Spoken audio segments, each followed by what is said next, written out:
Andy Eigenman naiyak sa nakita sa phone ng inang si Jacqueline Jose. Welcome dito sa The Chika! Pero bago ang lahat, kung hindi ka pa nakapag-subscribe, mag-subscribe ka na para updated ka sa aking mga bagong chika.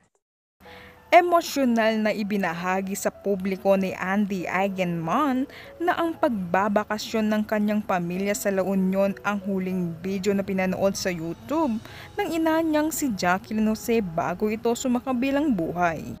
Sa kanyang latest Happy Highlanders vlog, sinabi ni Andy nang buksan niya ang naiwang cellphone ng ina ay ang video ng pagsisurf niya ang bumungad sa kanya.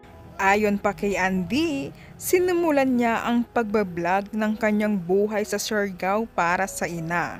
Ang paggawa daw niya ng vlog ay para sa kanyang pamilya, para mapanatili ang kanyang nanay Jacqueline na updated sa kanyang buhay.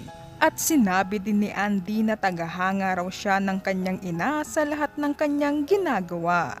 Pero pag-amin ng dating aktres ay nahihirapan pa rin siya sa pagkawala ng kanyang nanay.